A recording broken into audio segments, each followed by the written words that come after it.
Chicas, chicos, buenos días. Una vez más los acompañamos en este ciclo de conferencias que se han preparado con ustedes. Pues ya creo que ya los conozco, ya los identifico a muchos de ustedes que nos han acompañado en las otras conferencias y les agradecemos esto, su interés, su presencia y que pues sigamos fortaleciendo toda su preparación para en un futuro pues puedan desempeñarse de la mejor manera. Además que son temas que creo que nos deben de interesar a todos, nos deben de importar y debemos de ponernos pilas. Ya nos hemos dado cuenta en las otras charlas que hace falta mucho trabajo por hacer. Entonces, de eso se trata, de ampliar el panorama, de saber qué hacer, dónde hacer y cómo hacerlo. Entonces, para recordarles, este ciclo de conferencias se han preparado el Jardín Etnobiológico del Estado de Durango en conjunto con la Secretaría de Recursos Naturales y Medio Ambiente para celebrar el 6º aniversario del Jardín Etnobiológico. Si aún no han ido, si aún no han investigado un poquito sobre él, les volvemos a hacer la invitación para que vayan a las instalaciones aquí con la maestra Norma, nos la sigan en redes y estén al pendiente de los talleres y de las actividades que hace a lo largo de todo el año. Entonces, hoy es un día muy especial porque es el Día de la Biodiversidad. Entonces, como ustedes saben, México es el 4º país megadiverso del mundo. Después de Brasil, la India, Colombia, seguimos nosotros. Entonces, debemos de sentirnos afortunados de toda la megadiversidad que tenemos en el país, pero no nada más hay que sentirnos afortunados, hay que hacer cosas para su conservación, su protección y la divulgación científica. Y esta es una de esas, el tratar de que ustedes sepan más sobre el tema y pues la educación ambiental. Entonces el tema de hoy, como lo pueden ver atrás, los hongos en Durango, cómo estamos y a dónde debemos de ir. Y qué mejor que esté con nosotros uno de los hongueros más importantes aquí en el estado. Nos acompaña del Instituto Tecnológico del Salto. Próximamente va a hacer actividades referentes al hongo. Ahorita más rato nos comenta. Les pido mucha atención, mucho respeto para el maestro Aldo Luján, que nos acompaña, que nos hace el honor de acompañarnos. Un aplauso, por favor, para el maestro.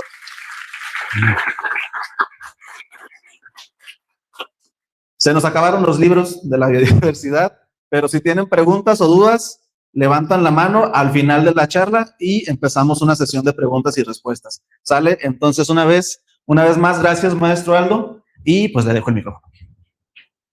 Muchas gracias. Bueno, pues gracias por la invitación. Antes que nada, siempre es un honor venir a acompañar al jardín, a la Secretaría de Recursos Naturales y Medio Ambiente, y desde luego, pues bueno, ahora que me hacen una invitación a venir a esta bella universidad, no es la primera vez que vengo, ya van varias, siempre es muy grato poder acompañarlos.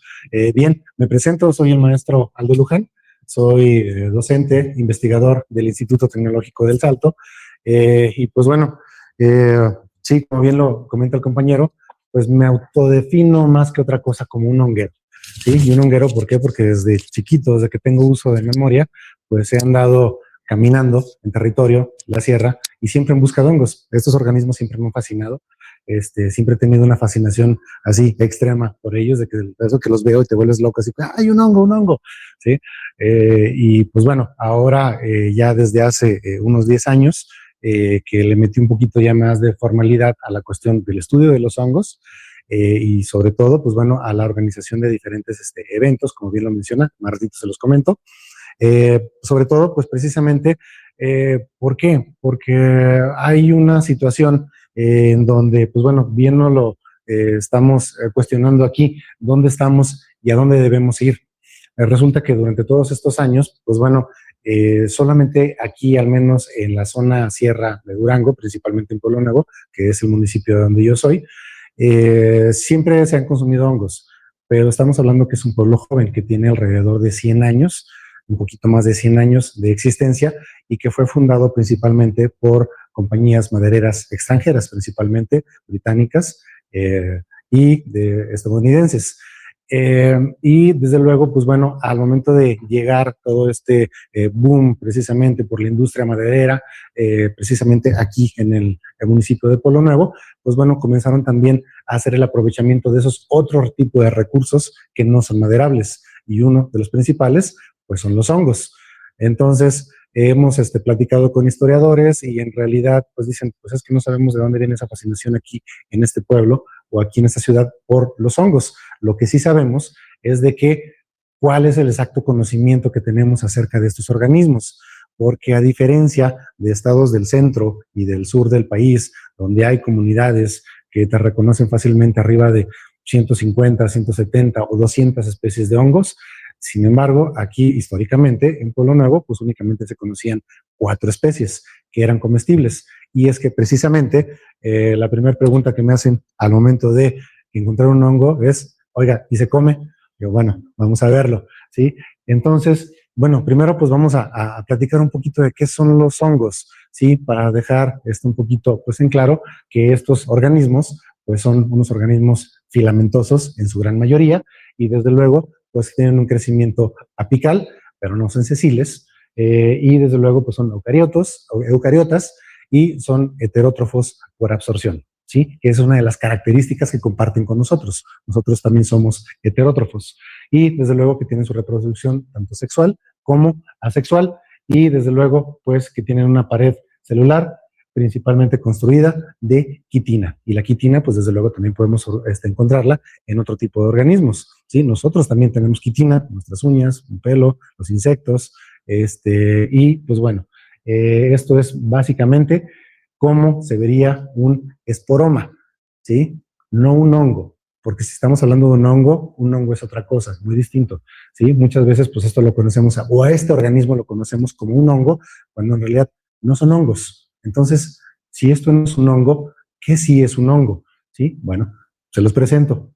Esta masa algodonosa, filamentosa, llena de hifas, esto es lo que normalmente nosotros conocemos como un hongo, de nombre micelio. Ese es el verdadero hongo, ¿sí? Y los organismos que nosotros conocemos o que vemos a simple vista, pues son organismos y que básicamente son la fructificación de este hongo, ¿sí? Y haciendo la alegoría entre un manzano y un hongo, pues bueno, este sería el manzano y este sería su manzana, ¿sí?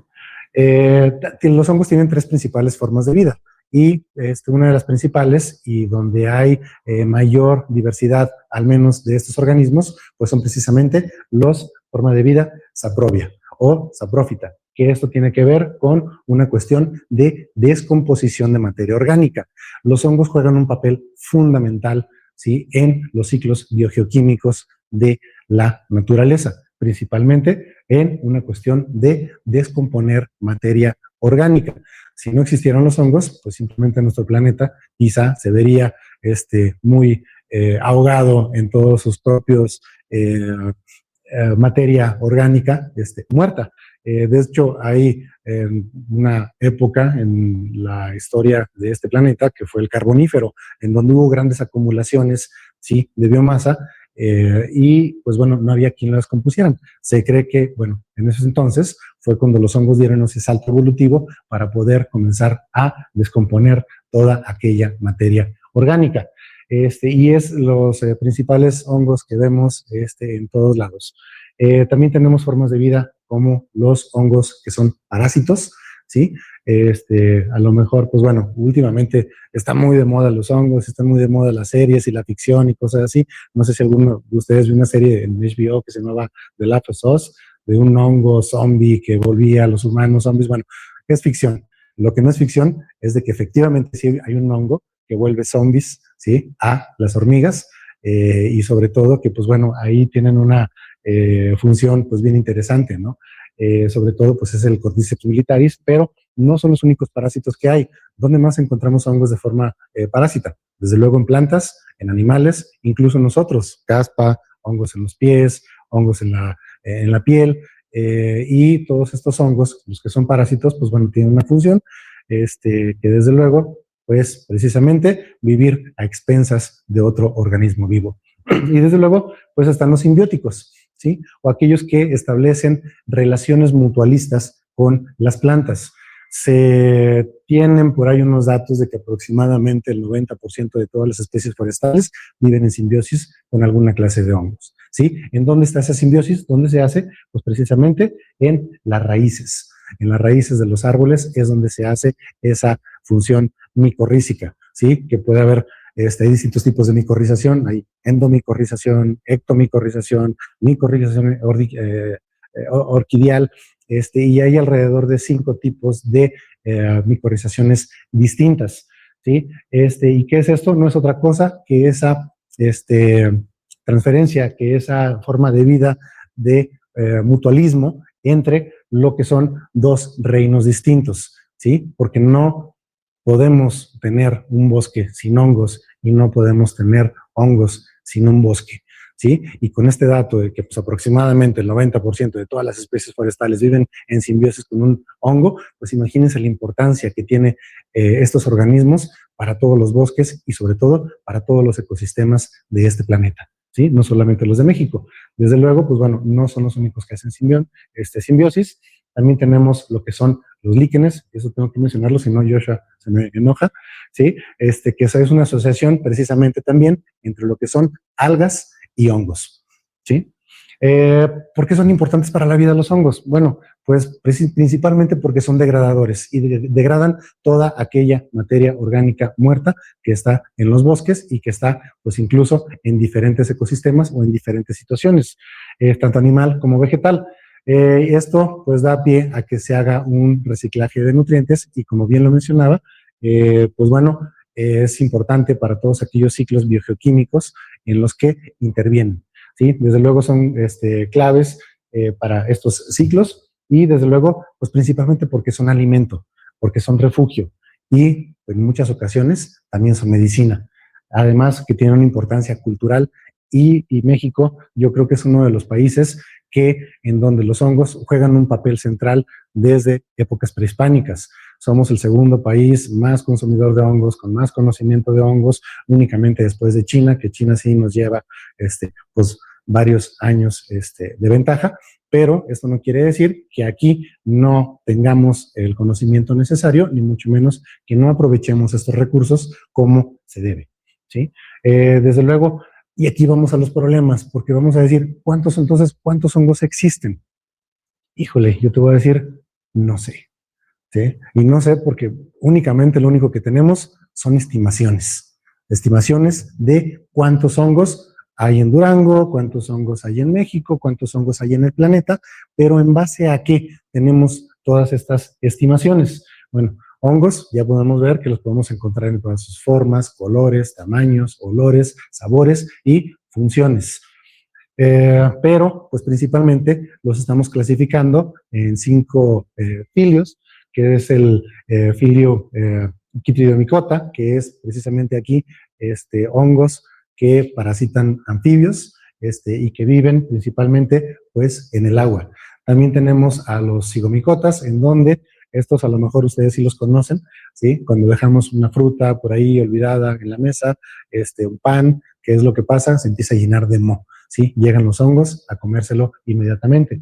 Desde luego están los Glomeromycota, pero estos son los que hacen, pues desde luego, pues nada más funciones endomicorrícicas. Hay dos tipos hay más tipos de micorrización, pero los principales son la ectomicorrización y la endomicorrización. La ectomicorrización es cuando el hongo recubre la parte externa de la raíz y se adhiere a ella y ya de este modo tiene su forma de vida. Y la endomicorrización penetra a nivel celular en las raíces del árbol y se queda ahí para vivir. Y desde luego, pues bueno, están lo que son los Basidiomycota y los Ascomicotas, que son donde tenemos casi todo lo que son los hongos macroscópicos, a los que podemos ver a simple vista. Todo esto, pues bueno, es una clasificación de acuerdo a caracteres macroscópicos, porque ahorita les voy a dar un dato lapidario, al menos para todos aquellos estudiosos de los hongos. ¿Por qué? Porque, pues bueno, todos estos es una clasificación de en dónde están esos filios y dónde precisamente está ubicada cada especie. Pero, pues desde luego, actualmente los hongos pues están considerados como polifiléticos. ¿Por qué? Porque tienen diferentes filogenias y sobre todo porque este mundo de los hongos, o al menos la parte de la taxonomía, de la identificación de especies a nivel molecular, o incluso a nivel taxonómico, pues bueno, ha estado en constante cambio y reacomodo. Pero aquí es donde nos vamos ahora sí que a los problemas. Entonces, ¿cuántos hongos existen? ¿Sí? ¿Cuántos hongos conocemos? ¿Sí?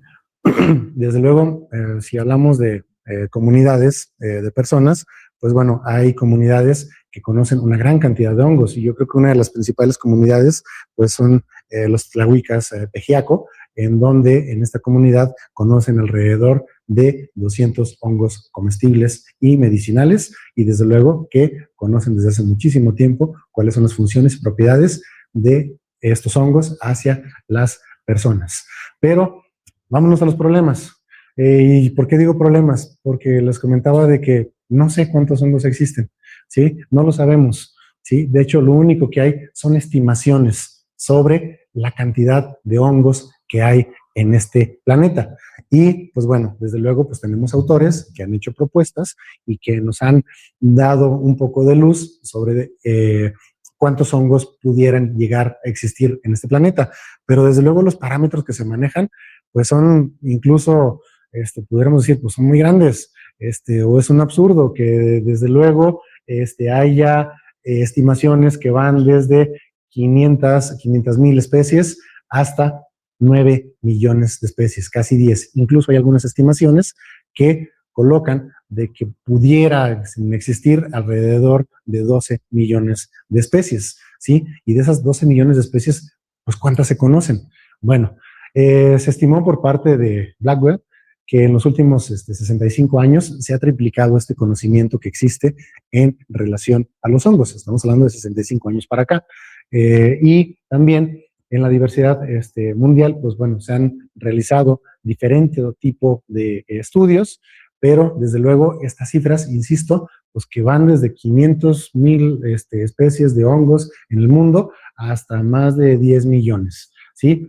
Desde luego, esta es una de las cifras que, pues, más se ha aceptado por parte de la comunidad científica, pero también la que más se ha cuestionado, porque desde luego, para poder hacer una estimación de cuántas especies existen en una localidad, debemos de tomar en cuenta lo que es la distribución de esos hongos, los endemismos, los hospederos, la diversidad que existe de hongos, los hábitats y sobre todo las asociaciones que estos hongos hacen en ese lugar. Dice Müller y Smil que indican que bajo estos parámetros existen por lo menos 700,000 especies en el mundo. Ya nos dieron otra cifra. Estábamos en 500,000, 9.9 millones, ahora nos vamos a 700,000, pero aquí hay un dato que es muy importante. La mayor parte de los hongos no los podemos ver, ¿sí? No los podemos ver, o sea, no podemos andar así por, mira, una nueva especie. No, porque esas en su gran mayoría ya están descritas, ¿sí? Pero, ¿qué es lo que no está descrito? Todo aquello son hongos que son microscópicos, y es ahí donde entramos a los problemas. ¿Por qué? Porque pues estos 80 hongos microscópicos, estamos hablando de que si en el planeta, bueno, que Müller describe aproximadamente 21,679 especies, ¿sí? Y se estiman de 53 a 110,000 especies. Desde luego también aquí hay otra estimación donde O'Brien estimó que hay de 3.5 a 5.1 millones de especies bajo un análisis de ADN ambiental en una comunidad fúngica de suelos. Entonces, si se fijan, estamos hablando de porcentajes, estamos hablando de estimaciones, estamos hablando de que las estimaciones pues van desde medio millón hasta más de 10 millones. Entonces, pues, ¿a quién le creemos? ¿Sí? Pero, pues bueno, afortunadamente para esto, pues bueno, están aquí los micólogos, los taxónomos que han hecho un trabajo muy arduo, y aún así, con todo este trabajo arduo que los micólogos han hecho, aquí tenemos un dato que debería de preocuparnos. ¿Por qué? Porque sí se necesitan más taxónomos, sí se necesitan más micólogos, sí se necesita quien le entre a lo que es la identificación de especies. Pero aquí hay un datito que a lo mejor, pues hasta escalofrío nos puede dar, en donde se sostiene que se necesitarían 1,170 años para describir esas 1.4 millones de especies que les estaba mencionando en esta lámina. ¿sí?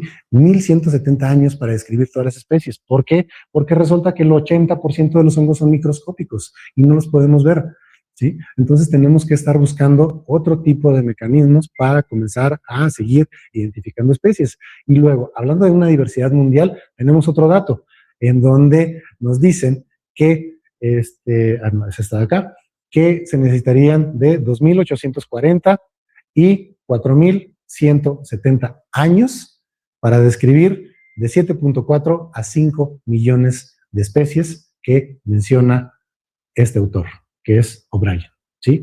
El que se hizo esta estimación. Entonces estamos hablando de más de 4,000 años para identificar el 100% de los hongos. O sea, trabajo hay aquí en el mundo de la micología, bastante, sobre todo en las cuestiones de identificación y de taxonomía. Ahora, México, bueno, yo le puse el quinto, pero tú dijiste el cuarto, entonces yo me voy con tu cifra, pues somos el cuarto lugar, ¿sí? Ya le bajamos más. La quinta está bien, vamos, por ahí andamos, ¿sí? Y desde luego, pues bueno, yo creo que tenemos una bendición enorme aquí en México de ser ciertamente ese país mega diverso, ¿sí? Y yo creo que tenemos aquí en Durango también otra bendición, que tenemos unos bosques hermosos y llenos de biodiversidad fúngica. Para todos aquellos que nos gustan los hongos, pues bueno, la Sierra de Durango es un lugar ideal para ir, colectar, buscar, identificar y hacer cualquier tipo de estudios que tenga que ver con los hongos. Estamos hablando del 10% de la diversidad terrestre del planeta, de una variedad geográfica increíble la que tenemos en México, tenemos climas, tenemos hábitats y tenemos distintas formas de vida. Desde luego, pues bueno, un poquito de historia, y es que del siglo XVI al XX había únicamente 665 trabajos o estudios micológicos, pero resulta que el 70% pues eran de extranjeros o de personas extranjeras.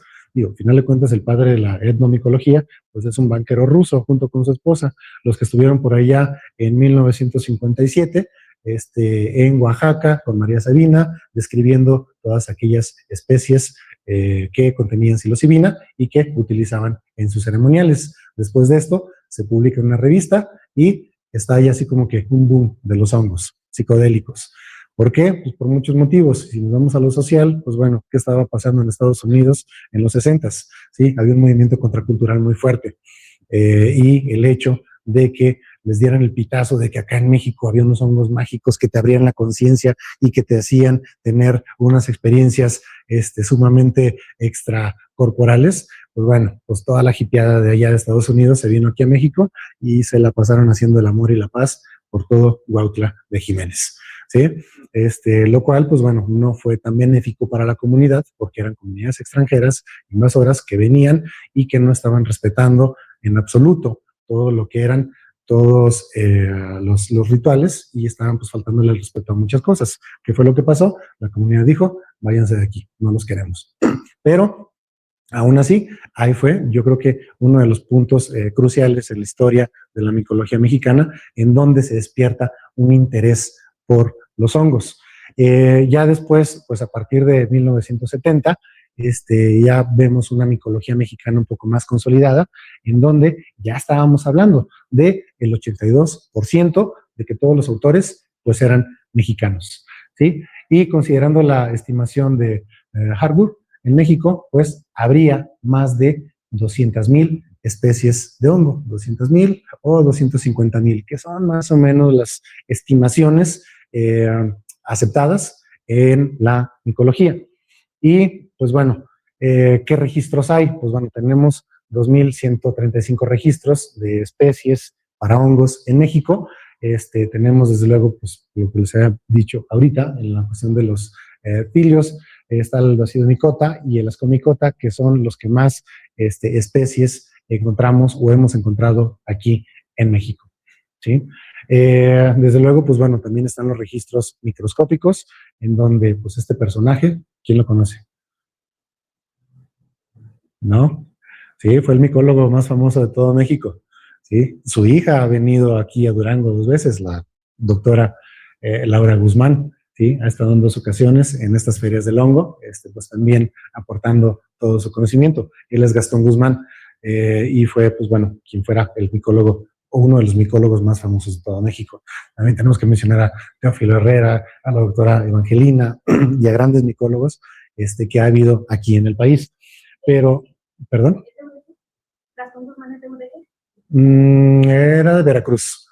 No estoy seguro en qué universidad estaba, pero está en Veracruz. La hija, la doctora Laura Guzmán, ella trabaja en el Cuba en Guadalajara, ¿sí?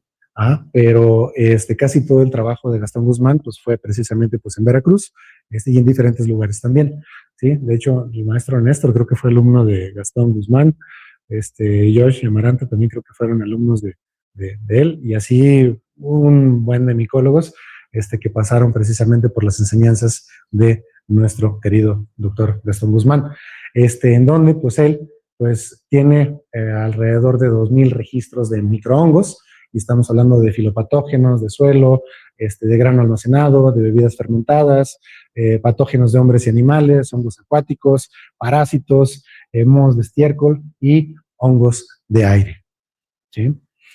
Y luego, pues nos vamos a Durango. ¿Qué hay en Durango? En Durango, ¿qué hay? Pues bosques bien hermosos, así grandotes, llenos de biodiversidad, de hongos, de animales, de insectos, y yo creo que aquí en Durango, pues sí se ha hecho un muy buen trabajo en materia de manejo forestal sustentable. Les comentaba que Pueblo Nuevo, bueno, al menos El Salto, tiene alrededor de 100 años de existencia, y en esos 100 años se ha dedicado principalmente a la actividad forestal. Pero si nosotros visitamos los bosques de Durango, o al menos aquí concretamente los que conozco bien, que son los de Durango, pues podemos encontrar bosques muy sanos, en muy buen estado, ¿sí? Y aún con mucha diversidad. A comparación de otro tipo de bosques, que por ejemplo centro y sur del país, donde hay manchoncitos de bosque, uno en este cerro, otro en aquel cerro de allá, y en donde pues están pues con problemas serios en este sentido. Aquí en Durango, pues bueno, si hablamos del número de especies, y esto, pues bueno, es por parte de la CONABIO, en donde pues, el doctor Díaz Moreno participó, y desde luego, pues bueno, se tienen contempladas para el estado alrededor de 757 especies para Durango. Desde luego, pues bueno, aquí Pueblo Nuevo ha sido el municipio más estudiado, precisamente por esto que les comento, precisamente por la cantidad de bosques que hay, por la extensión territorial, por ser, yo creo que una de las principales reservas forestales de todo este país, pero no es Pueblo Nuevo el único lugar en donde se ha estudiado los hongos. Desde luego tenemos el Salto de la Ciudad, el Bosque de las Vallas, el Poanas, Sierra Astillero, el Mezquital, Chavarría Nuevo, La Campana, y ha habido diferentes lugares en donde se han hecho estudios muy específicos que tienen que ver con los hongos. Estos datos los podemos encontrar en el libro, que ya se los acabaron, y me quedaron a deber mi libro, yo también quería uno. El libro de la biodiversidad de Durango, si tienen chance, consíganselo, está muy bueno. Y pues bueno, aquí hay 52 aportaciones para Durango que van desde 1969 hasta el año 2012, ¿sí? Y todo esto, pues bueno, aquí podemos encontrar la referencia y las aportaciones en cada uno de estos trabajos e investigaciones que se han hecho aquí en el estado. Desde luego, pues bueno, no es lo único. Estamos hablando de que, pues bueno, tepehuanos son el grupo originario más grande de todo Durango, y en todo grupo originario también se conoce y se conserva una gran parte del conocimiento que nosotros tenemos con relación a los hongos. Yo creo que ahí, pues bueno, el maestro Néstor, pues es quien ha hecho estos estudios. Desde luego, se han realizado diferentes estudios sobre variaciones morfológicas y genética de hongos en distintos tipos de regiones. En el Salto se evalúa el aprovechamiento del hongo Tricoloma magnivelare. Ignoro si todavía se llame así, porque las nomenclaturas están cambiando constantemente de acuerdo a una serie pues, de estudios que llevan más en lo genético. Pero aquí hay una historia interesante, porque el maestro Néstor pues también estuvo capacitando a hongueros de la región para encontrar este hongo, y desde luego pues hay distintos puntos o donde lo pueden encontrar. Este hongo es un hongo de gran valor ecológico, pero también económico. En Japón, este hongo llega a unos precios francamente ridículos, que piensas, ¿qué? que cuánto cuesta el kilo aquí, ¿sí? Cuando, pues bueno, aquí en la sierra, pues para los que conocen la sierra, que conocen el hongo y que conocen los sitios en donde este hongo se da, pues bueno, ahí sí somos privilegiados en eso, porque llega a alcanzar precios, me parece que hasta de 40,000 pesos el kilo en Japón, ¿sí? Que es un hongo muy buscado, y que los japoneses estuvieron muy buen tiempo aquí en la Sierra de Durango, extrayendo, extrayendo y aprovechando lo que es este hongo. En Oaxaca se le conoce como el hongo de aguacate, pero pues aquí la nomenclatura tradicional, de acuerdo a la toponimia que se maneja, pues tenemos muy poquitos nombres propios para los hongos, ¿sí? Si nosotros vamos a una comunidad, los tlahuicas pejiaco, cada hongo tiene su nombre científico y su nombre tradicional. Y sin embargo, aquí yo creo que a uno de los hongos que son más colectados, más consumidos en todo el estado, pues no tiene ni siquiera nombre propio, ¿sí? Nada más lo conocen como el hongo, ¿sí? Pues es un hongo, ¿sí? O el hongo rojo, ¿sí? Ya para darle más especificación ahí a la colecta. Y desde luego, pues bueno, este hongo que pues es muy medicinal, que es uno de los hongos más medicinales que existen, y en donde la doctora pues, Páez Oliván, Anabel Páez Oliván, ha estado trabajando fuertemente, principalmente con esta variabilidad morfológica que existe aquí en la Sierra de Durango y sobre todo con evaluación de biomoléculas como fenoles y flavonoides en el cultivo precisamente del Ericium erinaceus. Desde luego, pues en Durango los hongos tienen un papel principalmente alimentario, ¿sí? Aquí muy pocas personas le dan otro tipo de uso que no sea alimento. ¿Y cuál es el hongo que más se consume? Pues precisamente de aquí, ese de ahí, que es la manita del grupo de las cesáreas. Porque aquí la manita cesárea en México no existe, es una especie europea. Y hasta hace poquito, y precisamente hablando con el doctor Ricardo Valenzuela, me decía que el boletus edulis tampoco existe, ¿sí? Entonces tenemos otro tipo de variaciones que también hay que investigar, que también hay que documentar y que también hay que hacer los estudios necesarios como para saber si efectivamente lo que nos estamos comiendo es lo que nosotros pensamos que nos estamos comiendo. Aún así, si sabe bueno, pues va al sartén, ¿sí? Yo creo que esta también es una de las principales imágenes y actividades económicas que se dan en Pueblo Nuevo.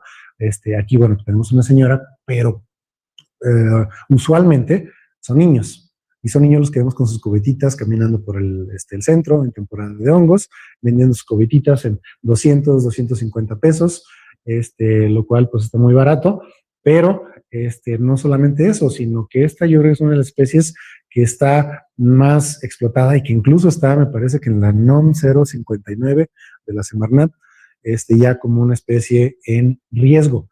Y yo creo, el año pasado yo creo que fue uno de los años en donde más niños y vendedores de hongos he visto en la sierra. Precisamente, perdón, porque es una especie muy valorada, muy buscada y económicamente muy rentable, ¿sí? Pero no es lo único que se come en Pueblo Nuevo. Desde luego tenemos otro tipo de hongos. Está el hongo rojo o simplemente el hongo, que es como normalmente se conoce a la manita del grupo de las cesáreas.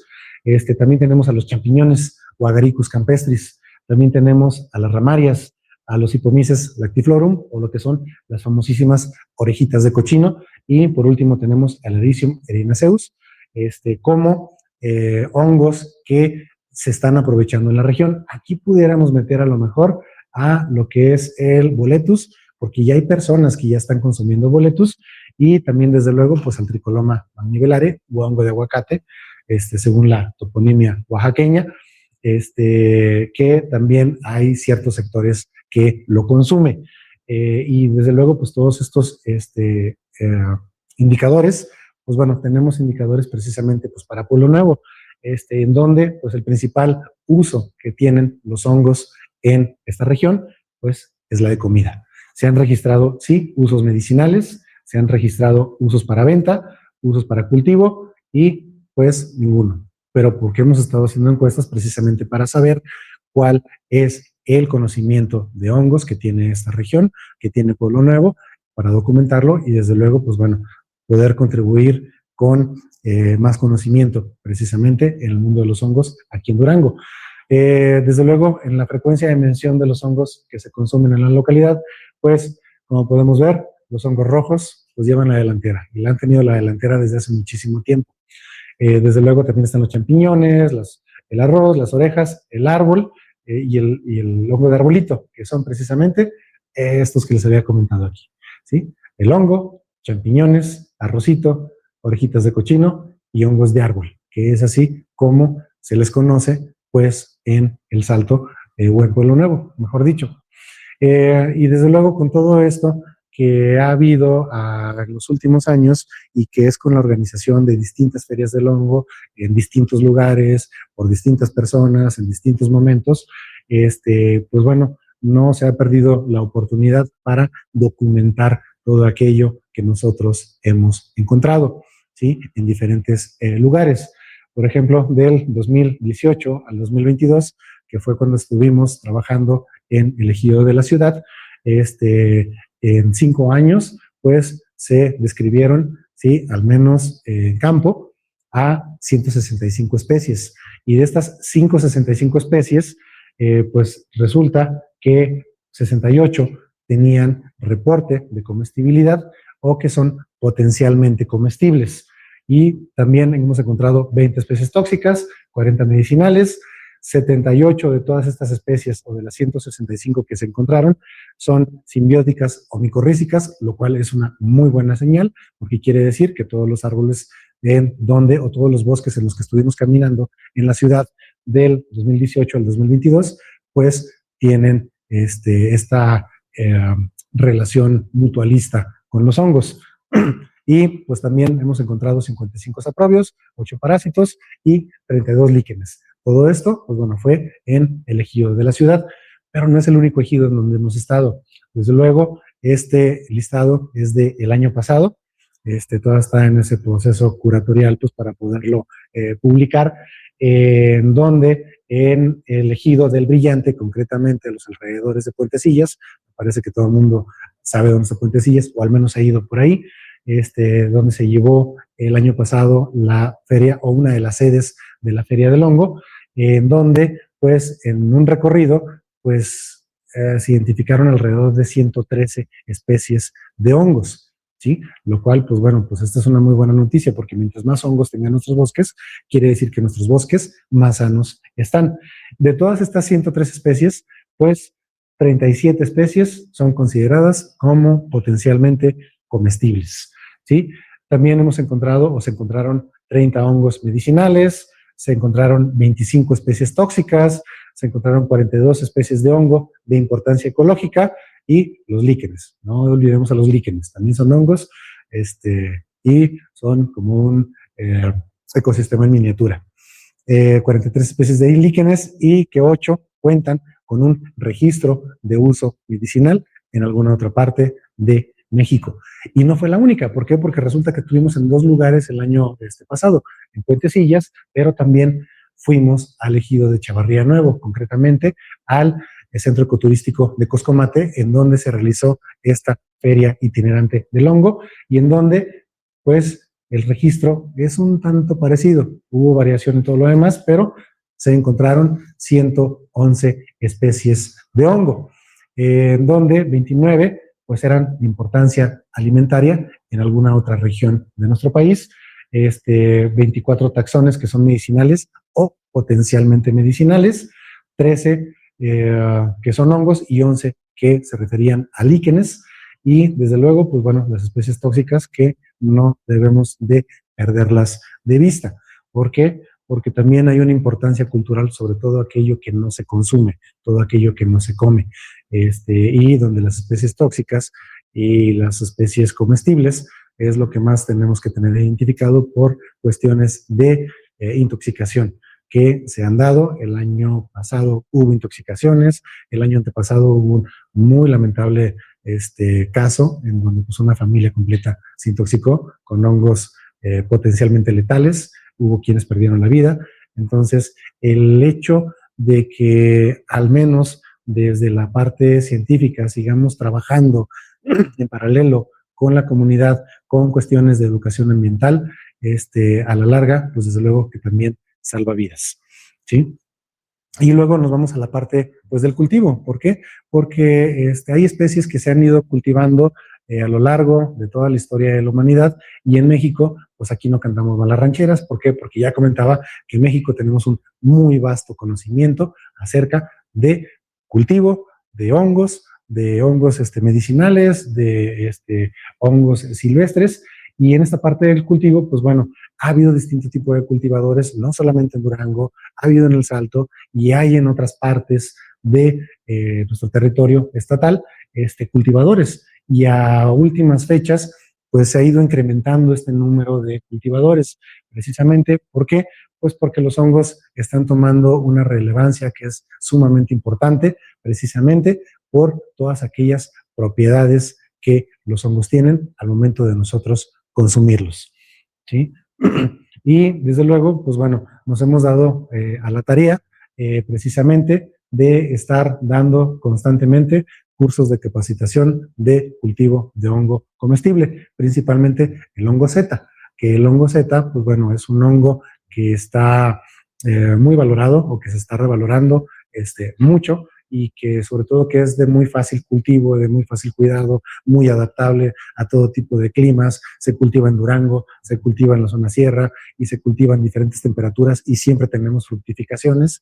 Yo lo he cultivado en diciembre, en El Salto, imagínense, diciembre, enero y febrero, tuve fructificaciones con el frío que hacía y aún así este hongo se nos dio de muy buena manera. Ahora, las temperaturas que le gustan al hongo pues van de los 17 a 25 grados centígrados. Pues bueno, al menos aquí estamos poniendo nuestro grano de arena como lo que es parte de la Red Nacional de Producción e Investigación de Recursos Fúngicos del TEC-NM, que pues por allá hace 2 años tuvimos la oportunidad de visitar China y de visitar la industria china del cultivo de hongos alimenticios. Y yo pensé que era un buen cultivador, ¿sí? Hasta que conocí China y vi que no, sí nos llevan mucho de ventaja. En cuestión de industria, ¿sí? Tienen muy industrializado su proceso, nosotros no. Pero eso no quiere decir que tengan más conocimientos que nosotros, porque yo en cuestiones de conocimiento, pues no vi mucha diferencia. Conozco varios micólogos aquí que de veras, o sea, son de primer nivel, pero ellos sí tienen una industria francamente muy impresionante en cuestión del cultivo de hongos.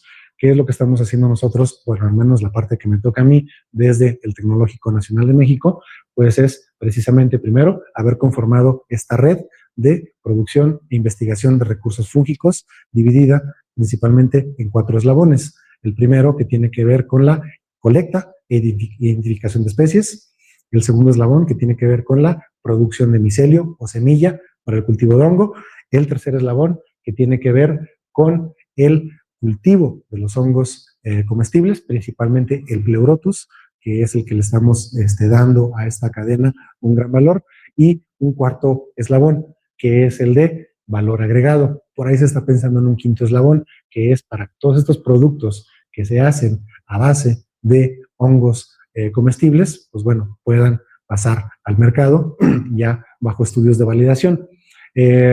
Y pues desde luego, ¿por qué es importante todo esto? Pues porque los hongos principalmente pues son fuente de proteína vegana, con carbohidratos no digeribles y una gran cantidad de compuestos bioactivos que representan efectos biológicos que son muy beneficiosos para la salud, ¿sí? Tienen bioactividades como anti-envejecimiento, antiinflamatorio, antioxidante, antitumoral, son hepatoprotectores y modulan lo que es la microbiota intestinal. Y pues bueno, todos estos productos los hemos estado trabajando, no solamente en el Tecnológico del Salto, sino también compartiendo con esta Red Nacional de Producción e Investigación de Recursos Fúngicos en diferentes partes de la República Mexicana.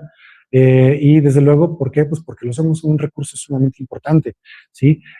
Son un recurso principalmente, al menos aquí en Pueblo Nuevo, ya lo había comentado, son un recurso alimenticio, son un recurso que nosotros utilizamos como comida, ¿sí? Pero también son muy útiles en la industria alimentaria, farmacéutica, cosmética, textil, son la industria de microremediación, como control biológico y para elaboración de distintos tipos de micomateriales, ¿sí? Entonces, ¿a dónde vamos con todo esto? O sea, eso es como que un panorama general sobre lo que hay con los hongos, lo que se ha hecho, lo que está publicado, sobre los diferentes investigaciones que se han hecho y los diferentes usos que se le han dado a los hongos. Pero pues, ¿a dónde vamos con todo esto? Y es que, pues, sí, ahorita te escuchaba que hay una crisis de taxónomos. Pues sí, necesitamos más micólogos y necesitamos quien le entre a la taxonomía y necesitamos también, al menos aquí y sobre todo más en el norte de la República Mexicana, más personas con formación y con conocimientos con relación a los hongos. ¿Sí? Parecería que hubiera dos Méxicos, centro y sur, donde hay muchísimo conocimiento y muchísimos micólogos y muchísimos taxónomos, y un norte del país, en donde parece que nuestros esfuerzos están un poco aislados y parecería que nos está faltando, desde luego, pues una muy buena cantidad de micólogos y sobre todo taxónomos, ¿sí? Que nos puedan ayudar a identificar todas aquellas especies que aún no han sido descritas. ¿Sí? ¿A dónde vamos? Pues desde luego, pues a más trabajo comunitario, porque pese a que ya hemos visto que los hongos tienen un gran valor y un gran potencial, no solamente en la cuestión alimenticia, sino en distintos tipos de industria, ¿sí? La gente sigue sin conocer todos estos beneficios y todos estos, pues sí, beneficios que pueden sacarle a los hongos, como su valor agregado, como las cuestiones medicinales, y aquí, pues bueno, es bastante chambita comunitaria la que tenemos por delante. Desde luego, pues bueno, también está la democratización del conocimiento de los hongos, en donde pues cualquier persona pueda tener acceso a esta información y que es pues parte del trabajo que hemos venido haciendo desde hace algunos años para acá, tratar de poner toda esta información al alcance de todas las personas, principalmente de las comunidades, para que sean ellas los que conozcan, manejen y aprovechen sus recursos, ¿sí? Y aprovechen estos hongos como un recurso natural, no solamente alimenticio, sino también comercial, ¿sí? Y se puedan beneficiar, pues, económicamente de ello. A las cadenas productivas, bueno, yo ya estaba mencionando a lo que era la Red Nacional de Producción e Investigación de Recursos Fúngicos, en donde esta cadena, pues sí, va desde la colecta, pasando por la identificación, a la producción de semilla, a el cultivo de hongos y finalmente a procesos de valor agregado para los hongos comestibles. Y pues desde luego, pues lo que eso es la revalorización de los hongos en comunidades forestales. Y yo digo porque pues vengo de una comunidad forestal, de 100 años hemos estado aprovechando todo lo que son estos recursos forestales, maderables, y sí puedo presumir de que hay muy buen manejo forestal, pero sin embargo, yo creo que los hongos no han tenido esa valorización que merecen, sobre todo porque lo dije en un principio, yo no puedo imaginarme un bosque que no tenga hongos y no puedo imaginarme los hongos sin un bosque, y sobre todo por este dato que les comentaba, que el 90% de todas las especies forestales pues están viviendo en simbiosis con un árbol, con un hongo, y sobre todo pues todos los beneficios que el hongo le trae a los distintos tipos de ecosistemas es muchísimo, es muy vasto, es muy grande, ¿sí? Entonces, por eso creo que sí debería haber una revalorización de los hongos en todas estas comunidades forestales, para que veamos un bosque no como un recurso forestal, ¿sí? Ya más bien en el sentido holista, integrador, ¿sí? En donde hay una constante interacción de reinos, ¿sí? Donde hay distintos tipos de simbiosis, y donde pues bueno, hay muchos recursos que también son recursos no forestales o no maderables, pero que tienen gran valor, tanto en lo ecológico como alimentario, como en lo económico. ¿Sí? Y muchas gracias.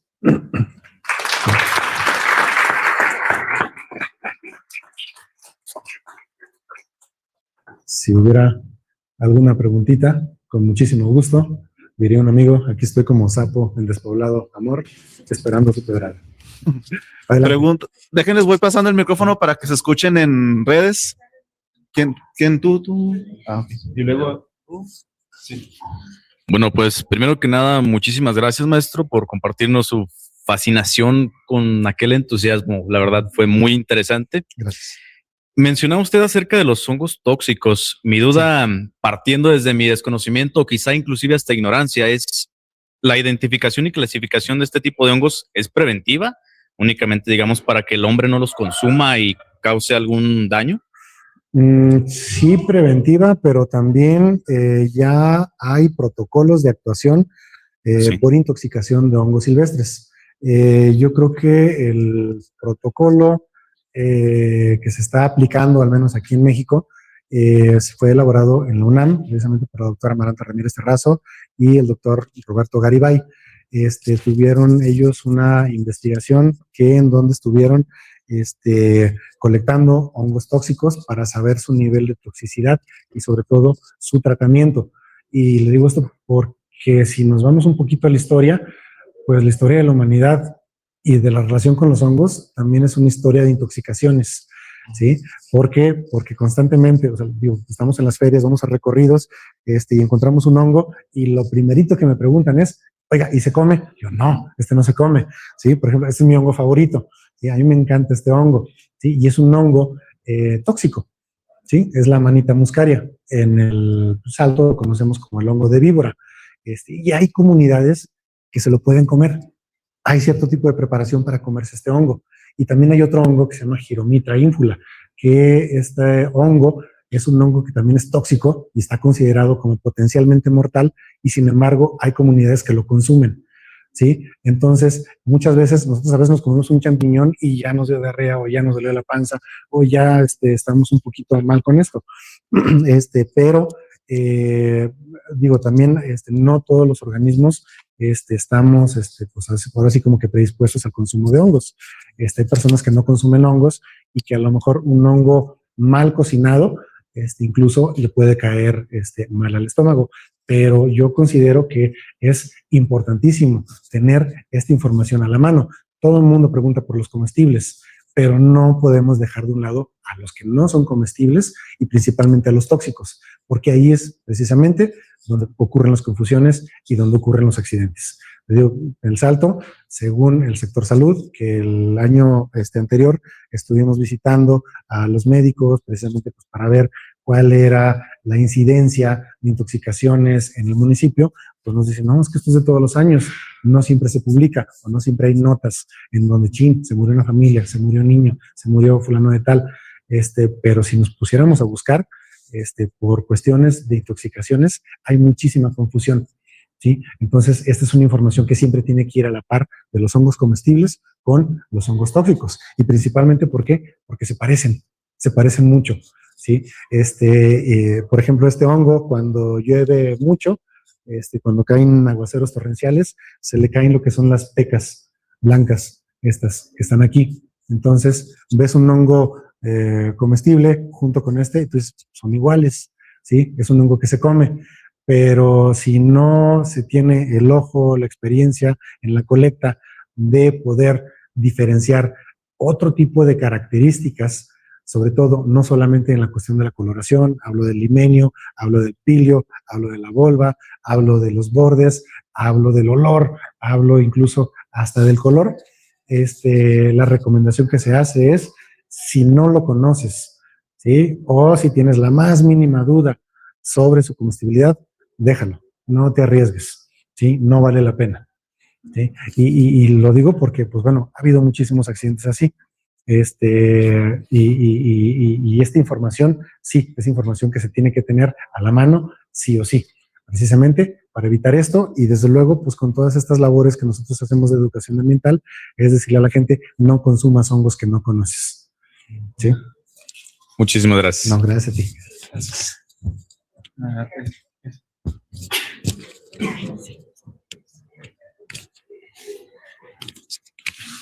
Buenos días. Buenos días. Yo le quería preguntar, había mencionado que las estimaciones de las especies que hay de hongos van de cientos de miles a millones, pero que muchas tenían, digamos, características en común, pero no se relacionaban, ¿verdad? Uh-huh. Y yo le pregunto, si un hongo fuera clasificado o almacenado en una base de datos erróneamente, ¿qué repercusiones podría tener en la industria o a la hora de cultivarlo o incluso con otras especies? Sí, mira, es que eso es un detalle porque, bueno, al menos ya cuando se podemos hacer clasificaciones taxonómicas en campo, sí, pero para dar exactamente con la identidad del hongo, ahí necesitamos meternos a cuestiones moleculares y cuestiones ya del estudio del ADN del hongo para que nos puedan decir exactamente cuál es la identidad de ese hongo. Y sí existe esa base de datos. Hay la página de Index Fungorum. Sí. Ahí están todas las especies de hongo registradas aquí en México, validadas, estudiadas y ya curadas y pasados por ese tratamiento o por ese laboratorio en donde nos confirman la identidad del hongo. Entonces, pues ahí no hay falla, ahí es ese hongo y hay referencias, al menos aquí en México, como la página de Index Fungorum, en donde ya nos dicen acerca de esa identidad taxonómica. ¿Qué falta? Falta mucha información, ¿sí? ¿Por qué? Porque hay estimaciones nada más y como bien lo mencionaba ahorita, son estimaciones que te digo que van desde cientos de miles hasta millones, ¿sí? Entonces ahí podemos darnos cuenta de que efectivamente hay una ausencia, al menos aquí hablo por mi estado, de taxónomos, sí los tenemos, no quiere decir que no existan, sí hay taxónomos, pero falta más todavía. Pero los comerciales yo creo que ya la mayoría ya están bien estudiados. Sí. Sí. No, las cepas comerciales, esas ya son, Puedes saber fácil si no es eso. sí, exactamente. Porque incluso, o sea, las confusiones se dan, pero con las silvestres. Sí, ahí está el detalle. Sí, era lo que ¿Por quería qué? Porque poner. mucha gente, vamos a la colecta, y a lo mejor van con personas que no tienen tanta experiencia en la identificación de especies en campo, ¿sí? Y en campo es ahí donde están las confusiones, y es ahí donde incluso yo me he confundido, y he confundido cierto tipo de especies, y resulta que no, que un detallito, que un pequeño cambio de coloración, pues resulta que la diferencia de una especie que sí se puede comer y otra que no se puede comer. Pero para todo esto, yo creo que pues básicamente es la experiencia del honguero que te acompaña a esta colecta de hongos silvestres y que te puede pues garantizar de que vas a estar a salvo con las especies silvestres que estás consumiendo, porque sí, ciertamente las cepas comerciales pues ya son cepas comerciales que ya se están distribuyendo pues en toda la República Mexicana, ¿no? Y que se siembran y que ya están previamente identificadas. No sé si contesté tu pregunta. Sí, muchas gracias. Okay.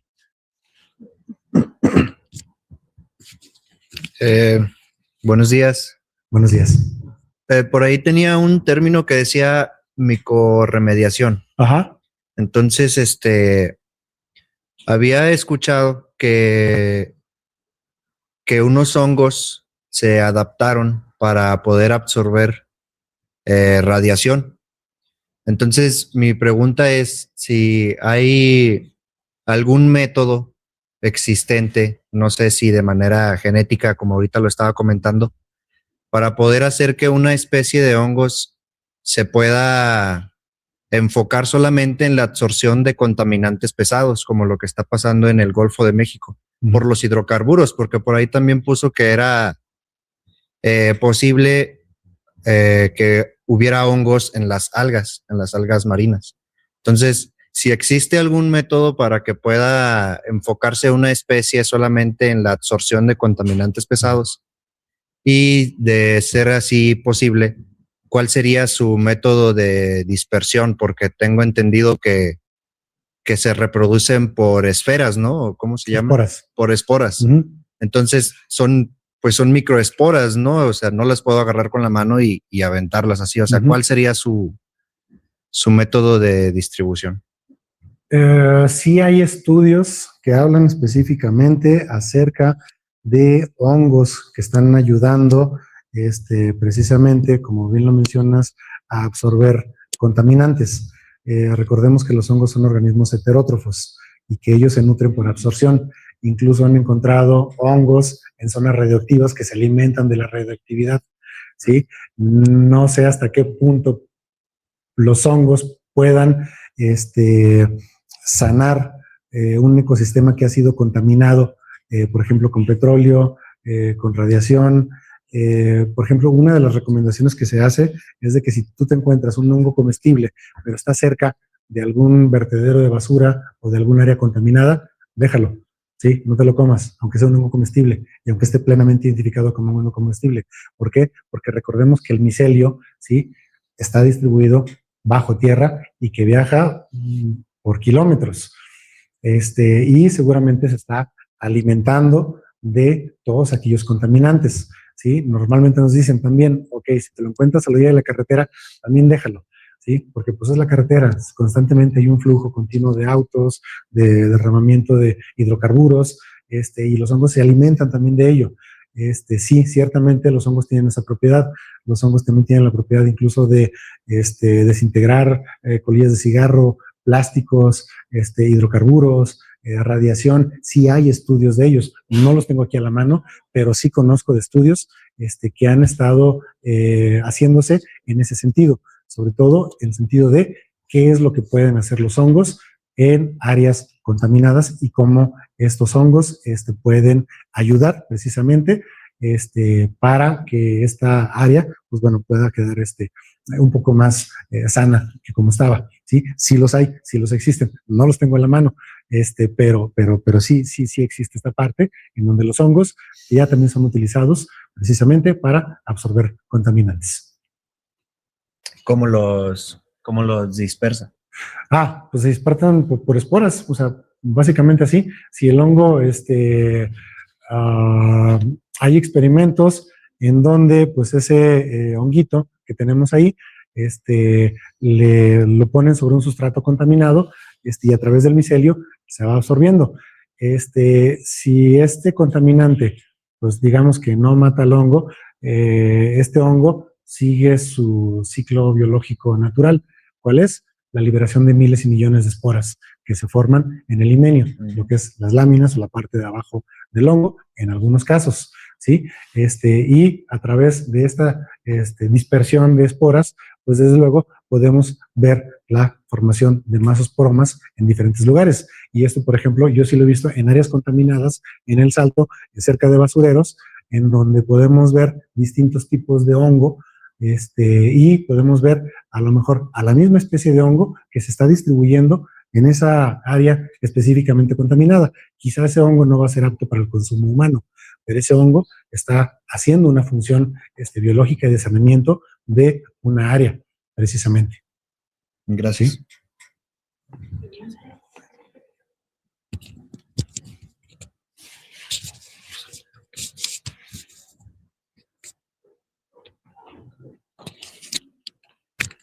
Yo tengo una pregunta. Si los chicos les interesa el tema de los hongos, ¿a qué institución o a qué lugares pueden ir y con quién se pueden contactar?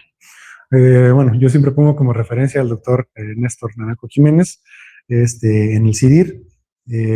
También está el doctor Raúl Díaz, que también es otro micólogo duranguense, yo creo que de lo mejor que tenemos aquí.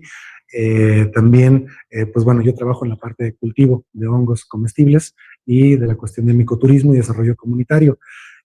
También están las llamadas ferias del hongo, ¿sí? Que hay distintas ferias del hongo en diferentes lugares o que se van haciendo en distintos lugares. En estas ferias del hongo van muchos micólogos, ¿sí? Y estos micólogos, pues desde luego, vienen de diferentes universidades, de la UNAM, de Guadalajara, del Estado de México, de Chiapas, de distintos lugares. Y estos micólogos, al menos en estas fechas que dura lo que es la Feria del Hongo, pues siempre están pues trabajando principalmente en comunidad, resolviendo dudas, sobre todo que tiene que ver con la parte de los hongos, porque pues para estudiar hongos en Durango, híjole, está difícil, ¿sí? Porque ni ciencias forestales del UGED, ni el tecnológico del Salto, tienen alguna materia especializada en hongos. Actualmente en la red, bueno, de manera, al menos de la parte de pues ahí. Sí, exactamente. Porque sí hemos estado trabajando mucho y mucho de la mano precisamente con el jardín, en esta parte etno, en la parte del conocimiento que se tiene de los hongos aquí en el estado. y este es un trabajo ya colaborativo que ya llevamos varios años con esto, y no precisamente que tengamos una materia ahí que se esté impartiendo acerca de hongos, pero por ejemplo en el CIDIR me parece que sí la tienen, en la carrera de biología, también en el Valle del Guadiana, hay micólogos ahí, está el doctor Jaime Herrera Gamboa, está su esposa, la doctora Anabel, que también son micólogos, y en las carreras de biología es donde se da esta parte o especialidad que tiene que ver con la micología, y es donde se puede estudiar precisamente a estos organismos. Sí, acá. ¿Se lo pasan al compañero, por favor? Bueno, o en las redes que... Pues, no. Sí, algún Ujú. en Ah, la red de jardines o en la red que tienes tú. cierto, sí, sí, sí, porque por ejemplo en la red de el jardín en el etnobiológico, hay micólogos también trabajando ahí, ¿sí? En la red nacional de producción del TECNM hay micólogos también trabajando ahí, pero sobre todo en una cadena productiva, más que otra cosa. Pero sí, son las carreras de biología, ¿sí? Y en un día de carreras de biología, ahí debe estar presente la micología, sí o sí. Ujú. Sí, buenas tardes, oiga. Buenas tardes. Retomando la pregunta que hizo mi compañero, cuando los hongos absorben los contaminantes, ¿qué hacen? ¿Los degradan? ¿Se los almacenan? ¿O? Sí, sí, es una cuestión pues, de degradación. Los hongos absorben absolutamente todo, precisamente por esa función o ese componente heterótrofo que es absorción. Ellos se alimentan por absorción. Entonces, si nosotros vemos hongos que están de manera natural trabajando en el bosque, ¿qué es lo que vemos que están haciendo? Están degradando absolutamente todo lo que ya está muerto, ¿sí? Entonces, ¿qué es lo que hacen? Entran a la parte de los ciclos biogeoquímicos, en esa descomposición y en ese reciclaje de nutrientes que una vez que los consumen, los reciclan y los reintegran nuevamente al suelo o a los distintos ecosistemas en forma de nutrientes, precisamente con esta parte de los ciclos biogeoquímicos, que es como están constantemente trabajando los hongos, ¿sí? Básicamente son degradadores. La mayor parte de los hongos son degradadores, aunque tenemos también otras formas de vida, como son los parásitos y son también los hongos micorrízicos. Gracias. ¿Sí?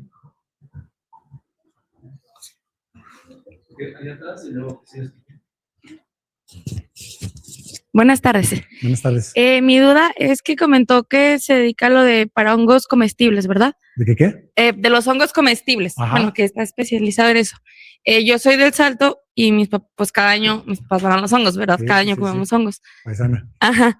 Entonces, es más recomendable a la hora de cocinarlos como para que sean más, pues no saludables, pero que pierdan en caso de que haya una bacteria o algo, asarlos, dorarlos, cocerlos, freírlos, o cómo sería lo más recomendable. Que todo, la recomendación siempre que vas a consumir hongos es pásalos por fuego primero.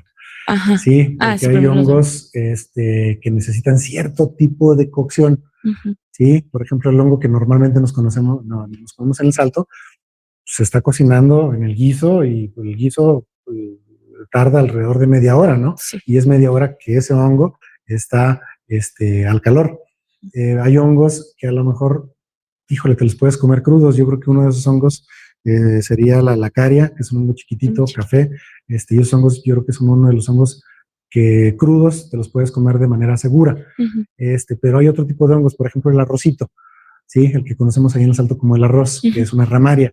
Ese es un hongo de cocción profunda, ¿sí? Que primero lo tienes que poner al fuego, a hervir, y hasta que suelte espuma, y ya cuando termine de soltar toda la espuma, entonces sí, ya puedes utilizar ese hongo para cocinarlo. Pero sí, las recomendaciones siempre, siempre, siempre, siempre, cocina los hongos que te vas a consumir, ¿sí? Y dependiendo del hongo que sea, yo ahorita hablaba de un hongo tóxico, que en una comunidad se lo comen, ¿sí? Y que es potencialmente mortal, que es la giromitra.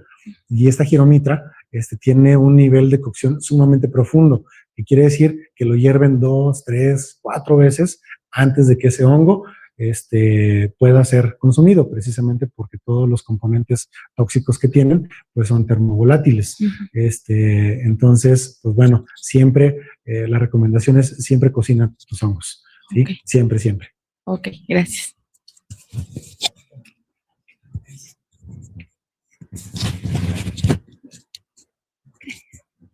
Buenos días. Buenos días. Bueno, mi pregunta Ahorita que dijo sobre que los hongos degradan los contaminantes, pero que los vuelven nutrientes, pero sigue como su ciclo por debajo tierra. Mi pregunta es, ¿no hay como alguna especie de hongo que pueda como liberarlo en vez de que quede su ciclo bajo tierra? ¿Liberar qué? Perdón. Por ejemplo, a lo mejor no como un nutriente porque sería un poco ilógico, pero sino como a lo mejor un menos volátil o menos contaminante que de lo que ya era cuando llegó ahí. Ok.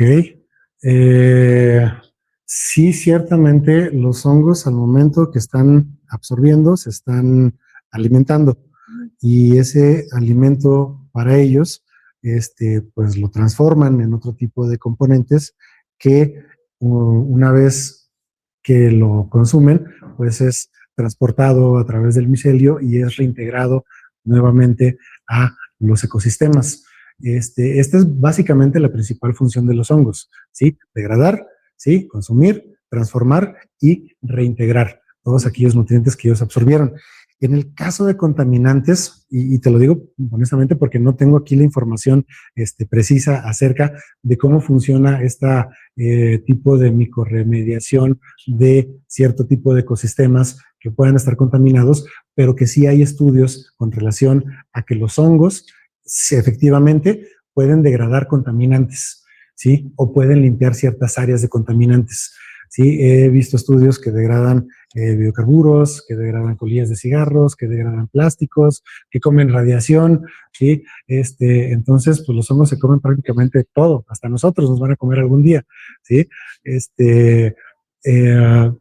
Pero específicamente hablando acerca, si gustas ahorita te puedo dar contactos si te interesa el tema, contactos de personas que pudieran dedicarse precisamente a esto, a ver ese componente y cómo funcionan estos hongos al momento de que están en un lugar contaminado y están absorbiendo todo, y qué es lo que pasa después una vez que ellos se han alimentado en ese lugar, ¿sí? Cómo es ese reciclaje de nutrientes y de qué manera estos nutrientes regresan al ecosistema, ¿sí? O qué es lo que pasa precisamente con esos contaminantes y con estos hongos. Con mucho gusto, claro que sí. Gracias. Buenos días. Buenos Yo días. tengo una pregunta, Sí. bueno, de acuerdo a lo que menciona, pues están consumiendo, ¿no? Lo que son los macromicetos. Dentro de esos macromicetos, pues hay 4 clasificaciones, ¿no? Pero yo quisiera saber cuál es la que ustedes allá en El Salto están produciendo. Porque también yo creo que hay un cambio, ¿no? Dentro de la distribución de los hongos debido a los efectos del cambio climático, ¿no? Entonces, pues hay que producir para poder alimentar, ¿no? A personas. Entonces, quisiera saber, ¿qué están haciendo? ¿Cuáles son las estrategias? Ustedes como productores, tal vez, estén haciendo dentro de la comunidad. Sí, correcto. Sí, mencionaba ahorita que, por ejemplo, también pertenezco a una red que es la Red de Producción e Investigación de Recursos Fúngicos del TECNM, en donde el Tecnológico del Salto, pues es parte, y somos parte. Esta red nace a raíz de un viaje a China para conocer la industria de consumo de hongos allá y de cultivo de hongos. Sí, ciertamente lo que vimos en China en cuestiones industriales fue muy impresionante. Y yo también ya lo comentaba, ha habido muchos cultivadores en El Salto. Recientemente hay más de lo que había anteriormente. Recuerdo que por allá yo creo que el primer cultivador de hongos en El Salto también era un maestro del Tecnológico del Salto, el maestro Raúl Rangel, que fue quien, pues bueno, abrió la puerta precisamente para que muchos nos interesáramos en estas cuestiones del cultivo. Nosotros básicamente trabajamos esta especie, ¿sí? Que es un Pleurotus striatus. También trabajamos lo que es el Ericium erinaceus, también trabajamos lo que es el Ganoderma lucidum, también trabajamos lo que es el shiitake, y que son hongos que estamos ya cultivando, sí, en el Tecnológico del Salto. Ya nos vamos a meter también al cultivo de lo que es el Cordyceps militaris, y sobre todo como estrategia, ¿qué es lo que hacemos? Bueno, al menos como estrategia, nosotros tenemos una instrucción por parte de la red y por parte del TEC-NM de trabajar en territorio. Y esto quiere decir que no nada más a nuestros alumnos estamos capacitándolos para que puedan producir sus propios alimentos en casa, porque en realidad los requerimientos que se necesitan son mínimos, ¿sí? Sí son estrictos, pero son mínimos. Pero también hemos estado trabajando con grupos de mujeres artesanas, con grupos vulnerables, con grupos de jóvenes, con grupos en situación de vulnerabilidad. Entonces, esa es la instrucción que nosotros traemos por parte del TEC-NM, ¿sí? Trabajo en territorio, trabajo territorial y sobre todo acercamiento con esos productores, porque en el Salto, o al menos en Pueblo Nuevo, sí ha habido históricamente muchos productores de hongos. El principal en aquellos momentos fue el maestro Raúl Rangel, que a su vez pues capacitó a más gente, y ahorita que nosotros estamos de llenos metidos en lo que es la cuestión del cultivo de hongos, que estamos visitando comunidades, que estamos capacitando comunidades, no solamente de jóvenes estudiantes, sino también de personas que quieren tener sus cultivos de hongo, porque recordemos que, pues bueno, al menos esta estrategia de cultivo, el TEC-NM la está utilizando como una estrategia de soberanía alimentaria, y por lo mismo, la instrucción clara que tenemos es, váyanse a territorio, ¿sí? Menos escritorio y más territorio. Y precisamente en esta cuestión de capacitación de personas al cultivo de hongo, y no solamente la capacitación para el cultivo, sino también toda su transformación en todas esas cosas que el hongo puede llegar a ser. Hemos hecho sopas instantáneas, hemos hecho mazapanes, hemos hecho pan, hemos hecho galleta, hemos hecho chorizo, hemos deshidratado, hemos hecho distintos productos, conservas a base de hongos comestibles. Entonces, una de las encomiendas también es transferencia de tecnología, ¿sí? Porque todo aquel conocimiento que tienes y que no lo compartes, pues en realidad no te sirve de absolutamente nada, ¿sí? Entonces, lo que nosotros estamos haciendo es tratar de transferir todos estos conocimientos en el cultivo y en la transformación de esos hongos en productos con valor agregado, para que precisamente sean esas comunidades y estas personas que muchas veces son de medios rurales o en situación de vulnerabilidad, puedan ayudarse a través del cultivo de estos hongos, que son pues de cultivo fácil, rápido, y muy nutritivo. ¿Sí? Gracias. Otra pregunta, chicas, chicos, acá.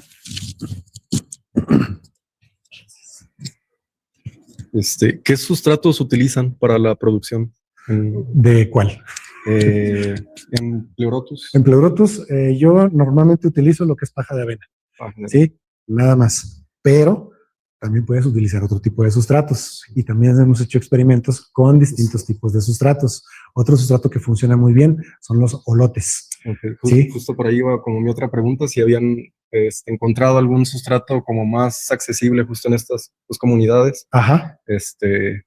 Para producir Pleurotus. Sí, porque precisamente para producir Pleurotus tienes que apoyarte pues de todos aquellos que son desechos agroindustriales, ¿no? Y el olote es uno de ellos. En el Salto, por ejemplo, hay comunidades que producen maíz, y el olote ¿y ahora qué hacemos con él? Pues lo queman, ¿sí? Y así como que no lo quemen, no, espérense, mejor regálenmelo, véndanmelo, hagan algo, porque el olote también es buenísimo para producir Pleurotus. De hecho, quien es ahorita el líder de la red nacional, que es el maestro Miguel Gómez, él utiliza puro olote, ¿sí? Y casi no le mete otra cosa. Yo utilizo pura paja de avena, pero porque es lo que tengo a la mano. Incluso hemos hecho experimentos donde hemos utilizado aserrines, tanto de pino como de encino. El aserrín no es para nada bueno. El aserrín sí te da mejor eficiencia biológica para lo que son los hongos, pero a mí, en lo personal, lo que me ha funcionado muy bien ha sido la paja de avena, ¿sí? Y actualmente, para el cultivo de otro tipo de hongos, por eso, por ejemplo, el Ericium, o el Ganoderma, pues hacemos mezclas de sustratos, ¿no? Que tiene que ver con salvado de trigo, que también funciona el salvado de trigo para el cultivo de Pleurotus. Bueno, para el Pleurotus, una vez nos pusimos y cortamos pasto así de la calle, como totalmente, lo pusimos, lo secamos y ya después le dimos el tratamiento. Lo hidratamos, lo pasteurizamos y cultivamos hongos ahí, y también ahí se nos dieron los hongos. Luego te digo que el Pleurotus es muy noble, y es muy fácil y muy adaptable sobre todo a todo tipo de condiciones, tanto climatológicas como de sustratos, ¿sí? Pero sí lo que se recomienda para el cultivo del Pleurotus es paja de avena y maíz o lotes, principalmente. ¿Sí? Hay quien lo ha cultivado en otra cosa, sí, sí se puede, ¿sí? También se nos dio en el acerrín de pino, no es muy recomendable porque pues las fructificaciones estaban pequeñas, por la cuestión de que el pino tiene resina y la resina es antifúngica, pero aún así tuvimos fructificaciones. Entonces te digo, ¿sabes? El Pleurotus es un hongo que se va a adaptar casi a cualquier tipo de sustrato, ¿sí? Te digo, incluso también los utilizan para micorremediación, o sea, el Pleurotus lo utilizan para degradar colillas de cigarro. Entonces, pues imagínate.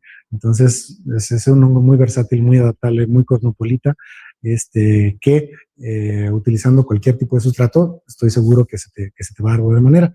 Yo te recomiendo paja de avena y olotes para su cultivo, o incluso que los puedas mezclar. ¿Sí? Y se te va a dar muy bien ese hongo. ¿Los procesan o los trituran de alguna Hay quien los manera? sí, bueno, yo la vez que lo utilicé, sí lo pasé por una moledora para que los pedazos estuvieran, pues, si no en polvo, al menos sí muy pequeños. Pero te digo que el líder de la red, él los utiliza así, enteros. Vámonos. Y los echa así y así obtiene fructificaciones de muy buen tamaño. Ok, y a la hora de cultivar lo hacen con esporas, con cultivos líquidos, con... Generalmente utilizamos lo que es el micelio, que es, bueno, una vez que ya tienes tu hongo, hay distintas formas de pasarlo o de reproducirlo. Una, sí, desde luego es a través de sus esporas, con sellos esporados, pasarlos a medio de cultivo líquidos, PDA, esos medios de cultivo, ponerlos en placas Petri, en esas placas Petri, pues ahora sí poner lo que es la espora, o poner tejido, o poner micelio.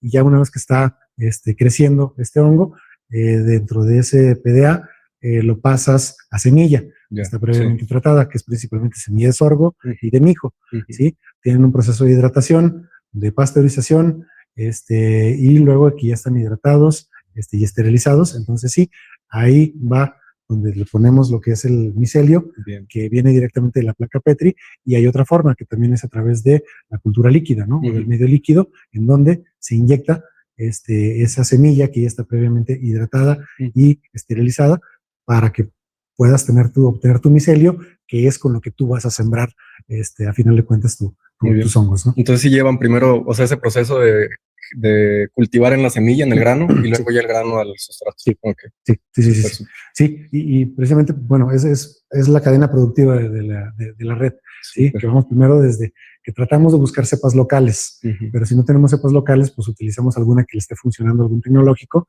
se registra, se utiliza, y luego ya nos vamos ahora sí a la producción del micelio, que es todo este proceso que te acabo de decir, en medios de cultivo o medios líquidos, que ya ponemos lo que es ya sea la espora, el tejido, o el micelio, y comenzar a producir micelio para pasar a la siguiente fase o el siguiente eslabón, que es precisamente el cultivo.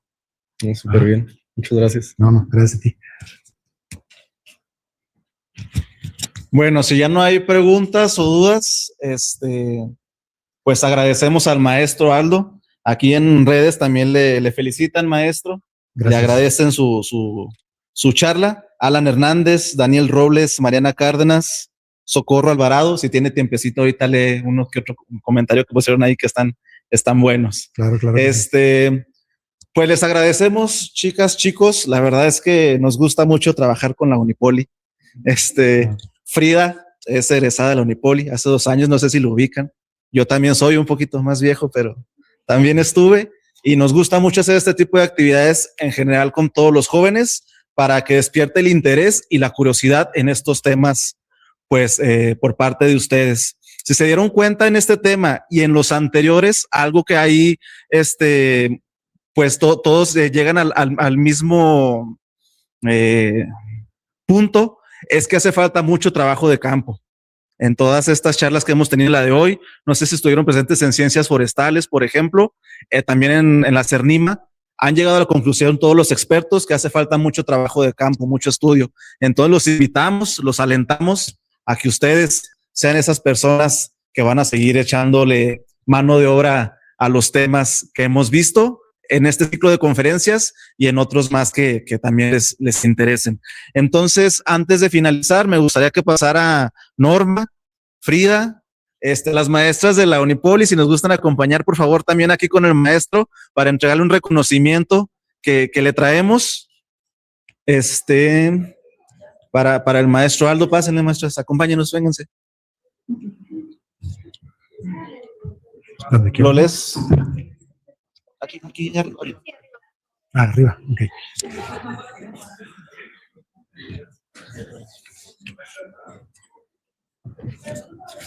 Bueno, voy a leer rápido el reconocimiento. Bueno, la Secretaría de Recursos Naturales y Medio Ambiente y el Jardín Etnobiológico Estatal de Durango otorgan el presente reconocimiento al maestro Aldo Alejandro Luján Espinosa por su destacada participación como ponente en el ciclo de conferencias sobre la biodiversidad del Estado con la temática Hongos de Durango.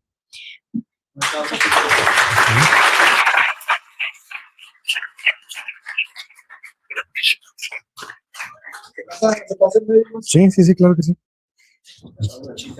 Muy bien.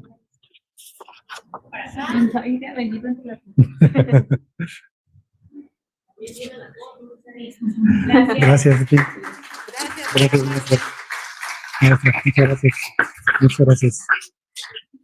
Oigan, pues muchas gracias por estar presentes, por su interés, por sus buenas preguntas. Tenemos unas 2 charlas todavía pendientes. El próximo miércoles vamos a estar en veterinaria con el tema de peces por parte del maestro Jonathan González. Si les interesa, allá nos vemos a las 12 del mediodía. Y luego el próximo viernes también por parte de la doctora Socorro González Elizondo con el tema, ¿cuál es el? Plantas, en el auditorio de la Secretaría. Y sí están invitados y allá nos van a acompañar el próximo viernes en la Secretaría de Recursos Naturales y Medio Ambiente. Y luego el jueves 4 de junio nos vamos todos al Tecuán. Creo que ya están ahí. Creo que ya saben sobre la actividad. En el marco del Día Mundial del Medio Ambiente, nos vamos a ir al Tecuán, allá nos vamos a quedar para hacer más actividades en pro de la biodiversidad, los recursos naturales y el medio ambiente en el Estado. Entonces, pues muchas gracias, maestro. Norma, ¿quieres comentar algo? No, pues algo que sí quería platicarles sobre las fechas de la feria. ¿A la feria? Sí, adelante. Sí, bueno, nada más un pequeño comercial, pues, a avisos parroquiales y dominicales, aunque no es domingo. Nada más para invitarlos también, si tienen interés en este tema de la colecta de hongos silvestres. Recuerden que en agosto, o al menos la primera semana de agosto, la temporada de hongos empieza en julio, ¿sí? Por las lluvias. Pero en agosto es cuando realizamos lo que es la feria itinerante del hongo en Pueblo Nuevo. Y este año, pues bueno, vamos a estar del día 3 al día 9 trabajando en diferentes lugares en el Salto, Pueblo Nuevo Durango, en Pueblo Nuevo, principalmente. El día 3, 4 y 5 estamos en Puentecillas. El día 5, 6, el 6 estamos en Los Bancos. El 7 estamos en Borbollones. Y el 8 y el 9 vamos a estar dentro del parque de Mexiquillo. ¿Sí? Entonces, el programa se publica principalmente en la página de Sierra Madre Durango. Hay también una página que se llama Feria Itinerante del Hongo, Pueblo Nuevo. Y en las páginas de la Escuela del Tecnológico del Salto, en Recursos Naturales también por ahí les vamos a pasar lo que es las fechas, en la página del Jardín Etnobiológico, y para cualquier duda, pues bueno, pues por ahí quien lo necesite le paso mis datos con mucho gusto, para pues estar en contacto y en lo que pueda ayudarles, estoy a la orden.